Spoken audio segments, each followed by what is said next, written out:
I will call the Finance and Personnel Committee meeting to order. Today's date is Wednesday, October 5th. Time is, I'll call it 6:17 p.m. Notice has been duly posted at City Hall. We'll move on with roll call. Myself, Alder Dan Stevens, am present. Alder Stephen Knott. Present. Alder Tom Smith. Present. Also with us, we have Her Honor the Mayor. We have Acting City Administrator and City Attorney Amanda Jackson, Finance Director Sabrina Steger, Alders Wolf, Alders Stokes, Plan, what's your title? Plan Director. We have Katie from the Planning Department, and we have Amy from HR, and we have Joanne, the City Clerk, and online we have Chief Eschbeck and Public Works Jared Holter. Moving on, item 2, consideration and action on minutes from the previous meeting. I'll make a motion. We approve the minutes from the previous meeting. Second. Motion by Smith, seconded by Knott to approve the minutes. Is there any discussion? Hearing none, all those in favor of approving the minutes, please say aye. Aye. Aye. Aye. Minutes are approved. Item 3 is public input. Public input will be limited to 3 minutes. Is there anybody that wishes to address the Finance and Personnel Committee? One online. Second call. Third and final call for public input. Hearing no public input is now closed. Consideration and possible action on the following items. Item 4 under finance is the 2022 general fund financials. And for that, we'll turn it over to Sabrina. Thank you. In your packet tonight, this is attachment 4, F4. The first item is the general fund financials. The first couple pages are our balance sheet through September 30th of 2022. Behind that is our budget report, so our income statement through September 30th of 2022.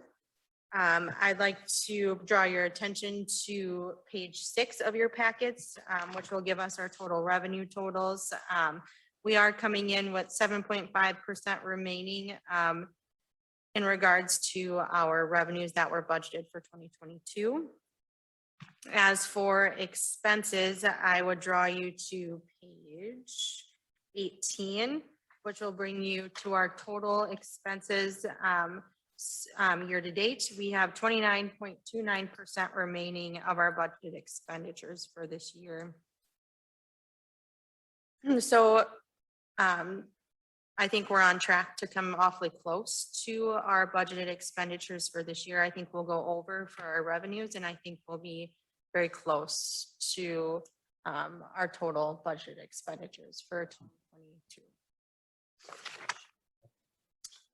With only 7% left, that's because we've received most of the revenue from property taxes and everything else. And Right. well, We still have some we just need the money. expenses to catch up with the Yep. income, really. Okay. We still have some money coming from the state and other revenue sources that we have, but our largest revenue source is our property taxes. All right. Does anybody have a question regarding the general fund financials? I'll make a motion that we approve the 2022 general fund financials and place them on file. Second. Motion by Smith, seconded by Knott to approve and place the 2022 general fund financials on file. Any discussion? All those in favor of approving the motion, please say aye. Aye. Aye. Aye. General fund financials are approved. Item 5 is the 2022 Omni Center financials. Again, Sabrina. Thank you. So next in your packet, starting on page 19, is the Omni Center financials. The first 3 pages is the balance sheet for the Omni Center. Following that is our budget report. If I draw your attention to page 22, that will show you our revenue totals through September 30th of 2022. We do have 15.96% remaining of revenues that were budgeted for 2022.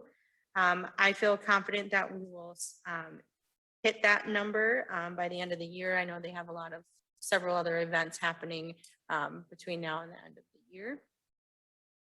And if you draw your attention to page 24. That will give you our total expenses for the year. We do have 20.78% remaining in expenditures for the Omni Center as well.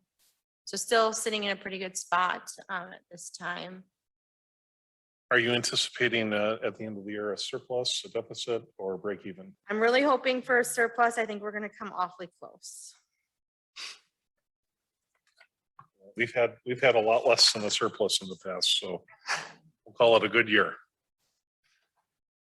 All right, 2022 Omni Center financials. What is the will of the committee? I recommend that we approve and file the 2022 Omni Center financials. Second. Motion by Knott, seconded by Smith to approve and place on file the 2022 Omni Center financials. Any discussion? Nice to see a positive. It is nice. All those in favor of approving the financials for the Omni Center, please say aye. Aye. Omni Center financials are approved. Item 6 is the Wisconsin Help for Homeowners Program. Am I talking about this or I can? I can talk about this. So we were approached a while ago by Cooley Cap, who is administering this program regionally. And this was a program that was funded statewide, Wisconsin Help for Homeowners, and it basically is offering anyone that needs assistance with their mortgage arrearages, past due property taxes, any utilities. My understanding is it's not just past due, it's ongoing utility assistance, lot rent and land contracts, if they can tie that hardship back to COVID. And so this assistance will continue until the funding runs out for it. La Crosse County has adopted the program. Vernon County has, and some of the other local municipalities. Basically, what we're agreeing to is to be a vendor for the program. And then Cooley Cap will basically help people that qualify for the program do what they need to do to get assistance. And so we would be paid for their utility bill by the program as opposed to the individual. Or for instance, property taxes, the county would ultimately receive payment through this program. And so there's no cost to us to be a vendor. We've reviewed the qualifications. We are comfortable with them. You know, if it helps people pay their utility bills, I think that's good for everybody. So are we working this on like a referral basis? If somebody is behind on their property taxes or utility bill, we advise them to talk to Cooley Cap, or are we just giving Cooley Cap the information and they reach out to the consumer? So we would give, if somebody called and told us that they were having difficulty paying, we would or could refer them to the program. But we have to sign the vendor agreement to be able to accept the payment from the program. And so right now referring them does no good. And so Cooley Cap really will take on like the marketing of the program to those people in need. We just need to say, yes, we'll accept the funds. I don't see any reason why we would not want to accept funds, but. So I just want to Stephen? confirm, what I think I just heard you say is there's no cost to the city for this? No. Okay. In fact, we would be getting paid for bills that might otherwise be delinquent. Yeah, that seems like a no-brainer. Is there anything that that we could do to assist in making the public aware of this? Like put it on our website or? Yeah, we could do that. Also, we can give the Public Works Utility all of the information. Sabrina and her staff can have it here when it comes time for tax bills. So we can do a couple different things. All right, well, I like this, but what does the committee want to do? And they're saying the approval is specifically to do what? So I know how to do my motion.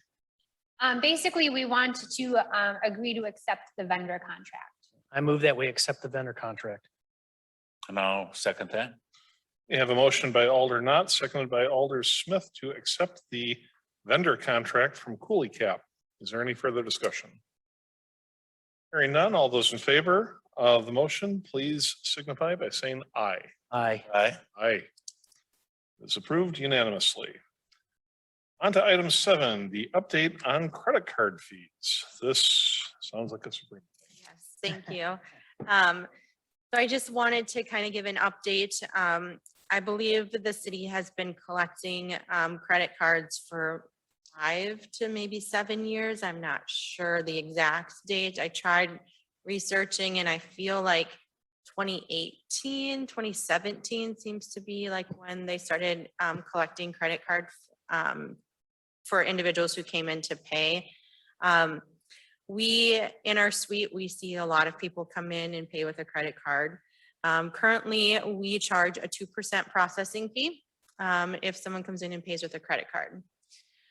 The reason I'm bringing this to everyone's attention is the city is covering the other cost. So some credit card companies charge 3%. So we are covering the 1% cost. Over time, people are using credit cards more frequently. So our yearly bill to this Elevon business has gone up to the point where it's about 50 grand a year that we are paying this Elevon service to be able to collect credit cards here at the city. Now, some of the reason why we are paying a portion of this cost is because if you go online and pay your water bill online, we've incorporated the cost of the credit card fee in our water bill rates. But some individuals are paying their taxes online when they shouldn't be, and it gets pushed through the system, and then we're paying the full cost of that 3, sometimes 4%. The city is eating that cost with only charging the 2%. So we're paying the additional 2% at times. And some credit cards, such as American Express, the fees are even higher. So the reason I bring this to your attention is Elevon is going out of business, and that's our current credit card provider. So we will no longer be able to use them. We have spoken to Tyler, which is our current system, and they have a fairly reasonable quote of around $2,000 to switch to Tyler Payments. They would give us new card readers that are PCI compliant, and we could adjust our fees for what we're charging. My recommendation would be that we would charge 3%. Again, we can't touch water. So if you pay your water bill, we would cover those full costs. But if you come into City Hall and pay for your taxes or any license, we would charge 3%. So then that would help offset our total cost at the end of the year. Sabrina, is 3% the average? I mean, sometimes it's 1.8 and sometimes it's 4. Is that? Yeah, it's fairly close to average. It's between 3 and 3.5% is probably the average. Could we maybe figure out you'd figure out the WAC, and then if we could make that so that just washes and it's not an expense to the city. I understand we can't make profit from that. Correct. On the other hand, I mean, you get people that are paying their property taxes and, getting airline points, but that's creating an expense, and we could probably use those funds, especially going into budget time. We wouldn't be able to have a full wash because if you do use the online services, due to the fact for water, it's already incorporated in our rate case. So we still have to pay the water portion of the bill. Understood. Aldernaut? So couple comments. First off, if we're going to be ended up with a cost on this because we're not fully recouping our, the fees, ultimately I can make a strong argument that what we're doing is we're passing that on ultimately to other taxpayers because these need to be paid. So who's paying for it? The taxpayers are. So I don't view this as being fair. First off, somebody using a card and not paying the full fee is ultimately having their neighbors pay for it. So I have no problem with trying to recoup the actual cost.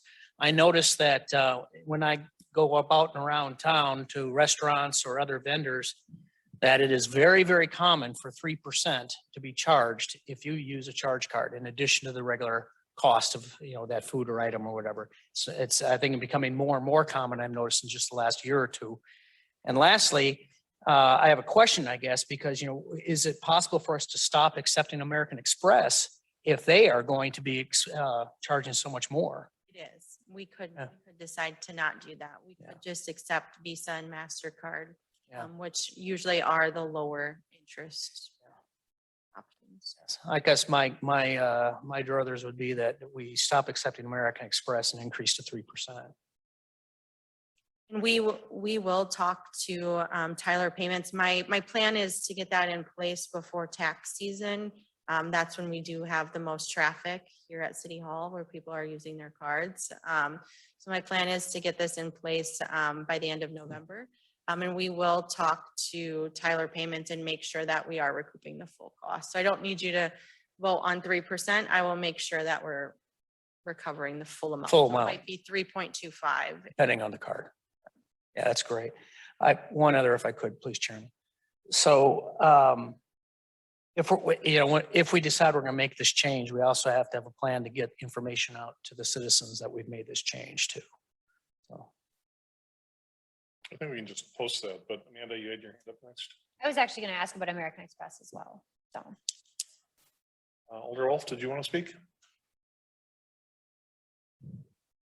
Yes, thank you. For the record, Diane Wolf, 910 Orchid Place, Second District Alder. Thank you for letting me speak briefly.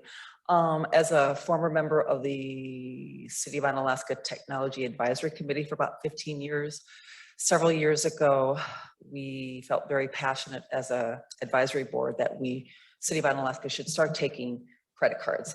And our previous finance director was not fond of them, but eventually convinced him that that is the route we should go. But prior to that time, I think you're right, it's somewhere around that time frame, Sabrina, our advisory board went ahead and sent out a citywide survey. I'm guessing 15 years ago or so, 10, 15 years ago. And members of the committee crunched those numbers and presented them to the city and to the council. I don't remember because I don't want to misstate facts, but if I remember correctly, it was obvious that one of the questions was if we went towards offering credit card services at the City of Onalaska to pay various bills. And we asked people the story with like what kind of bills, and we had all this various feedback, but it was very obvious that the taxpayers did not feel that they should be paying the fees for other people. That was very readily apparent. Now, as an elected now, I know that there was the discussion of like with water bills and such, it's obvious that accepting the credit card payments and the online payments, we're also saving a lot of staff time. So there's a matter of trying to balance that also. But I do know that the taxpayers spoke once and they do not want to be paying other people's credit card fees. But I like the direction that you're all going here tonight. So, but thank you for letting me speak. All right, so my view, I guess, is that, I mean, debit cards, credit cards, that's really kind of the way of the future. I mean, it'd be great if everybody would just mail a check and we didn't have to pay anything, but that's not practical. But we don't need a vote, you just need a consensus. So it sounds like we have a consensus that charge as much as that we can without like overcharging. If there's higher rate, like even look at Discover, if that's a higher one, I have no, Visa and MasterCard is, there's a lot of places that only accept that. And if we can control that cost, that would, I mean, that would help the city and not adversely affect other taxpayers. So Stephen. Yeah, and I know what you meant, but I just want to clarify for the minutes, when you said charge as much as we can, what you're saying is offset the actual cost. Offset with that, yeah, charge as much as you can. I knew what you without- meant. I just wanted- That sounds better, Stephen. I think I did follow it up with without overcharging. But yes, so, I mean, the goal is for it to be a wash if possible. That's not ever going to be exact, but hopefully we can come close. All right. That will conclude the finance portion and we will proceed to the personnel. And on item 8, we'll talk to HR Director Amy Franston with a recruitment update from the Human Resources Department. Good evening. So in terms of recruitment, from the information in front of you, we did have one full-time hire in our finance department, Dana Littlejohn, who started in September 9th, I believe that was. And then we also had the hire of 2 part-time firefighters in the month of September as well. Just some upcoming recruitment, obviously, that's in process is that our city administrator position will be looking to hire some full-time firefighters, looking at our eligibility list first for that. And then also we've got a GIS position that's also on the agenda for this evening. Well, Amy, we really enjoy these short lists. It's always a pleasure. Any questions for Amy? Keep up the good work. Go to item 9, is the approval of the GIS position description and pay grade change. It looks like this pay grade we were reducing this and changing the description. Is that correct? Correct. So this position previously had oversight of the IT position. And so with that portion of the duties being stricken from the job description, it also changed the pay grade for this position. So this position would report to the Director of Public Works along with the IT position, also reporting to Public Works instead of GIS. I recommend that we approve the Geographic Information System position description and pay grade as published. I'll second that. Motion by Alder Knott, seconded by Alder Smith. To approve the change to the GIS position, description and pay grade. Is there any discussion?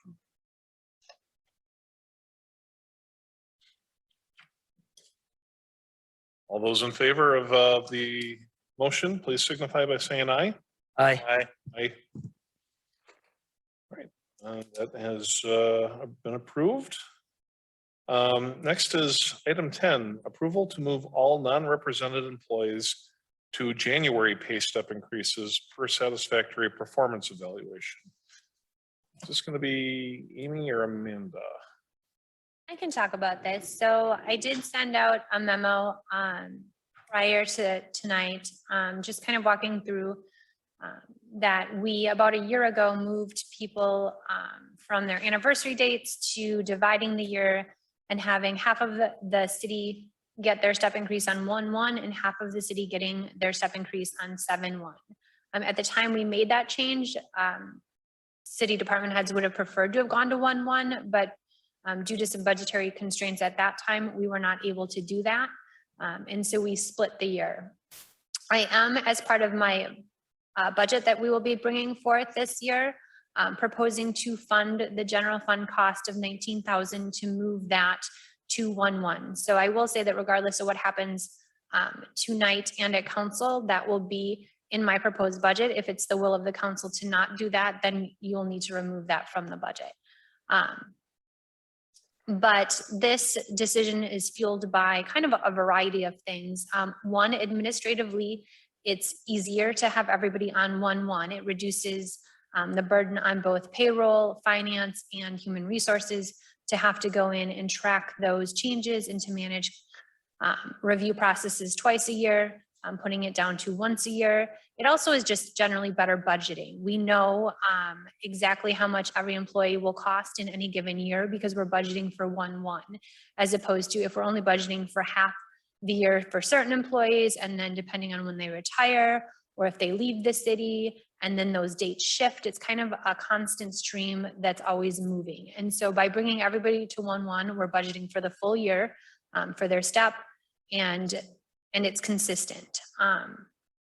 Also, we have had some instances in the past where when employees have been moved within their moved within the city, they have been categorized as different things. They've had people have been categorized as being promoted.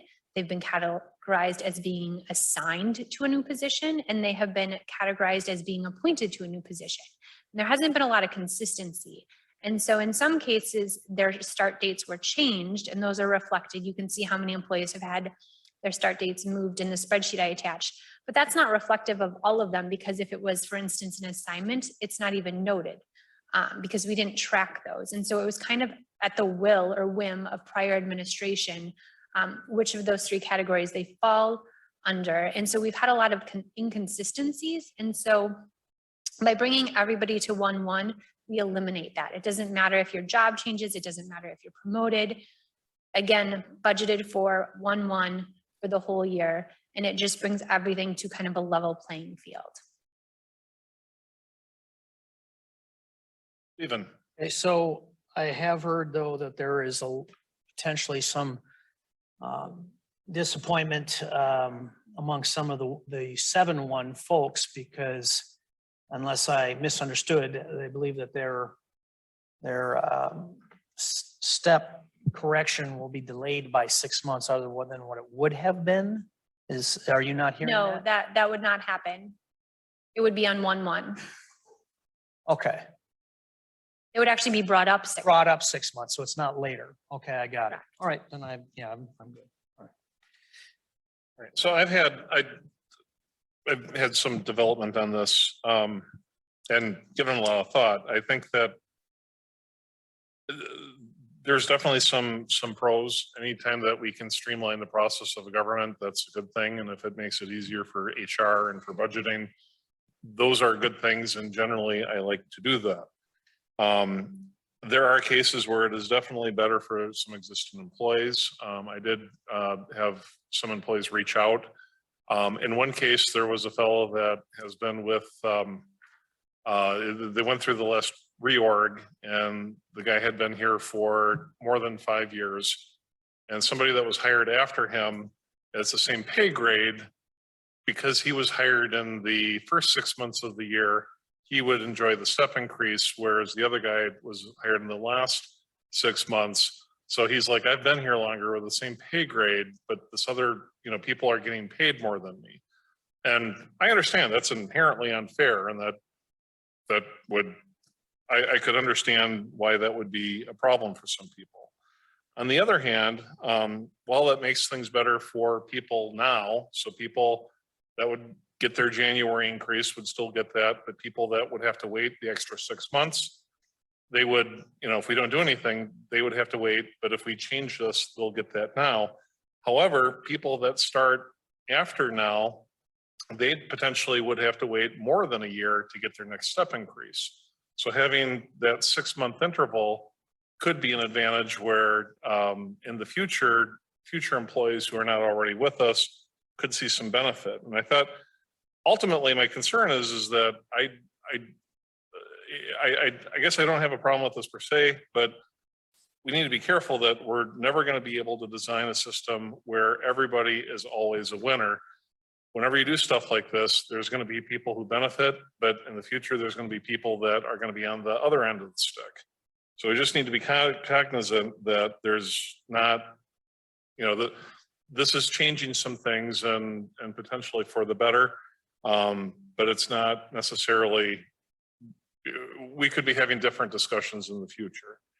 And then the second point I was going to make, and I understand, although I haven't had a follow-up discussion that this has been addressed, is if the excess revenues of, I believe it was $19,000, we want to make sure that if we do this, is this the absolute best use of those funds? And I would point out that council we've been made aware due to when we had budget cuts and we had to eliminate positions, that we have some deficiencies on staff. And if we could allocate funds towards fixing that might be something we should consider instead. If council's made promises, ultimately, I think that we need to fulfill them. I understand that has been addressed. And so, okay, so I'm referring to a parks position. So, and I understand the departments heads that I'm talking with endorse this. And I just want to make sure everyone's happy, and we still have some kind of IOUs out there that I think we're going to have to make good at some point. So It seems like this is a happy, I don't know, if it's a happy medium, but I think it may be the best we can do. So there's a lot out there, but that was my 2 cents. Stephen, Yeah, so, Mr. Chairman, so, good points. I'm only going to actually refer to the very first one. Any new hire, though, would be coming in eyes wide open and informed on what our step increase schedule is. So when they accept employment, if they're a later hire, they would know that this is how that's going to affect them before they accept the job. So yeah, that one's less of a concern to me. There's some other points that you brought up, I think, that are probably more valid. But yeah, I think that streamlining this makes sense, and it's certainly from a budgeting standpoint makes absolute sense. Reduces the opportunity for surprises. So, yeah. I support it too. It makes sense. Streamline the position and streamline the process. And from a budgeting perspective, it simplifies it. all right. Thank you. Alder Stokes, which is to address the Finance and Personnel Committee. Welcome, Alder Stokes. Thank you, Mr. Chair. I'd like to just put my 2 cents worth in that I agree with this. I think this, Amanda said it best when she said it's a level playing field. And anytime that you can level your playing field and no one that is, someone that works for you doesn't feel like someone else is getting something that they're not getting, I think that's the better way to go. So I just like to put my 2 cents that I think it's a good thing. Thanks. Any further discussion on this item? Diane? Welcome back, Alder Wolf. You, I have a quick question. So if this is adopted tonight and next week at council, so if someone is hired, say, today, is every employee on a 6-month, at least unless they're a department head or something, every employee is on a 6-month? Probationary Probation. status, yes. So can I assume they're not going to get a step January 1? Correct. And so, this would be something they would understand upfront to Stephen's point. And so we would still maintain that if you were hired after 7/1, in the first year you're hired, you would not, because you would spend the entire part of that first year on probationary status, because your probationary status would run from July essentially to January 1st. So those individuals would have a longer wait, but they would know that going into the job. Is that in here somewhere? That is not. So we are going to have a discussion, and if it's approved, we will bring a policy forward with the actual change of the language change. Okay, so could you just repeat that again? Because you kind of lost me halfway through. So if they're hired as of today, if they 6-month probation, when would they anticipate, if they get approved, when would they then receive that step, that first year? On 1/1 of the next year. 24. 1/1 of 24. 24 in this case. Yes. And then every year thereafter? And then every 1/1 thereafter. Got it. And same way if it's department heads, it would follow the same way. Okay, thank you. Well, just to follow up, if we don't change this, if somebody was hired today or after July 1st of this year, then they will get their step increase July 1st of 2023. Correct. That was the point I was making, that people in the future, or at least half of the people, assuming that we hire an uneven distribution, will be adversely affected. But the people that were adversely affected that are already city employees, we're remedying it for them, and the onus is then passed to the future employees. But to Stephen's point, they'll know about it. So There'd be no surprises.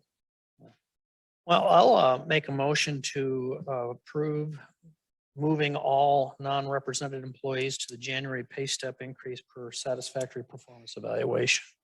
I'll second. we have a motion by Alder Knott, second by Alder Smith to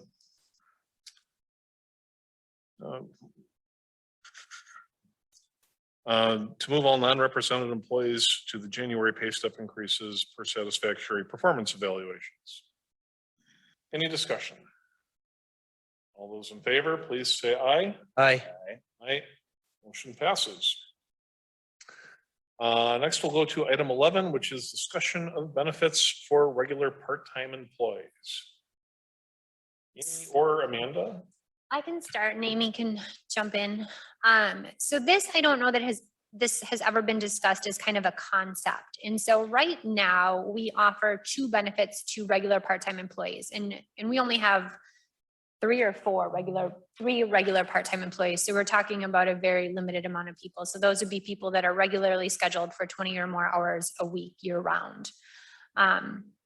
We do offer them holiday pay if there is a holiday that falls on a day they are regularly scheduled. So if you would normally work for 4 hours on Monday and Monday was a holiday, you would get 4 hours of holiday pay. We also offer them insurance at a 50% payment. So the city would pay 50% of the premium and the employee would pay 50% of the premium. And it doesn't matter whether you work 20 hours or you work 29 and a half hours, it's 50%. We don't offer any dental and we don't offer any sick time or vacation. We have had a request from a couple people if we would consider offering them dental insurance, even if it were at the same rates as health insurance, like a 50-50 split. You know, in a perfect world, what most municipalities or even private businesses would do would be to offer them regular part-time employees prorated benefits. So for instance, if you work 20 hours, you would get 50%. If you work 30 hours, you would get 75% and whatever the percentage in between would fall.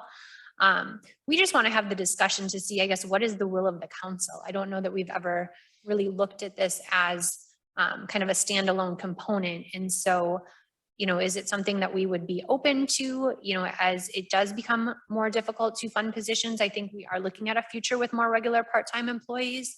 And so this is one way to attract more regular part-time employees by offering some benefits. But this is just kind of meant to be an open-ended discussion.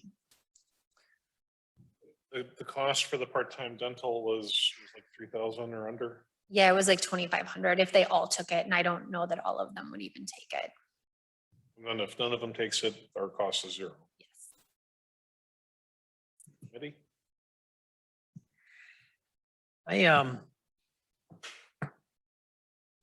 How common is this out in the workplace right now for part-time employees to get dental? I just don't recall that happening in my past, but yeah. I can't speak to having done any wide research on this. I know, you know, coming previously from Trumbull County, we offered it to our employees, but it was employee funded. I think it's very generous benefit here at the city of Onalaska that the city pays 100% of those monthly premiums for our full-time employees. I know we recently had our benefit presentations and that was something, the insurance center, we broker with them, and of all their clients, city of Onalaska is the only one that fully pays that. So it is a very generous benefit. It's something that employees really enjoy and look forward to. So again, it's a great benefit that we can offer to our employees. It's a great attraction to bring people in as well. But as far as the part-timers, Yes, again, my previous employer, we offered it at a prorated benefits to our, I mean, it was completely funded by the employee. So we offered prorated benefits to our part-time employees. And if they elected to take dental, they paid that full premium. But again, it was something that we cannot currently offer to our part-time employees unless they work 30 or more hours. So this is just giving them access to that. And again, if it went where it was, they paid 50% of it, whatever, again, they would at least have access to dental insurance, which many of them, you know, having to find that out there in the world is difficult for some of them. There'd be like a minimum hours of somebody works 5 hours a week at the Omni Center or That would be- lifeguarding in the summer. I mean, They would not be a regular part-time employee. So you would have to consistently work 20 hours per week as a regular scheduled basis. So we have a municipal court clerk, we have janitorial staff, and then fire admin. So those people work regularly 20 plus hours a week, scheduled year round.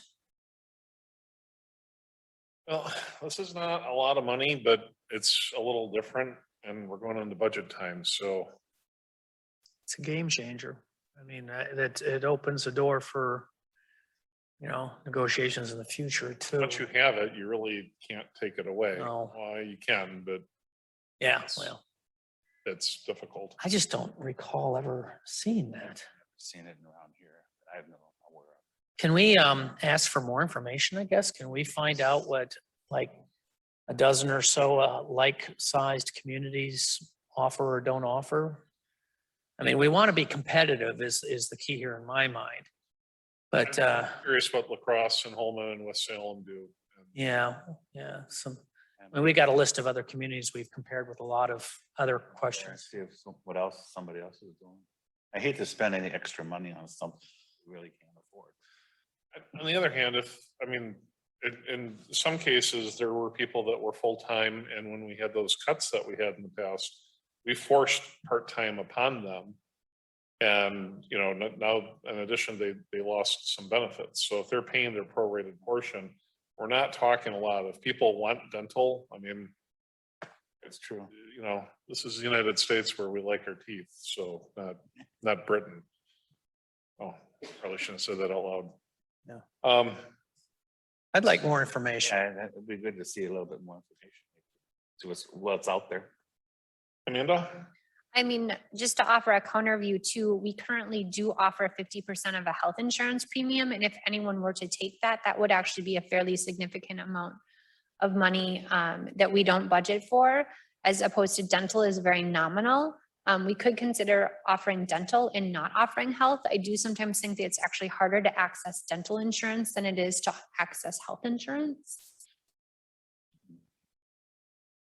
Are you taking the pulse or are you making a recommendation? I am just taking the pulse. No, I think council sounds like the committee is looking for more info and maybe what our peer municipalities are doing. It's listed on the agenda as discussion, so. Yeah. Do you want it put as a discussion on council, or would you like it to just be held over to the next F and P and bring The back? rest of the council here, you want to talk about this next week? I think it wouldn't hurt to bring it. Can- back to can you council, get their thoughts. That information within, 5 working days or 4 working days? It's harder to get I dental can get some providers preliminary too, information together, no problem. Okay. more than the medical. Brother is a actuary in the dental business, insurance, so Dental providers I are, don't think it's actually that difficult if you know the right people. medical are easier to get than dental. Okay. All right, well, that'll be fun. Right. So let's go to item 12 is closed session.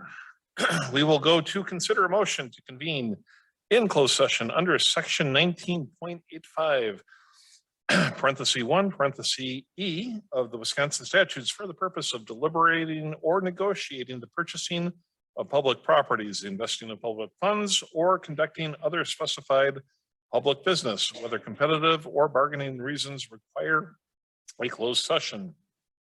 Specifically for the sale of Overhill Road excess property.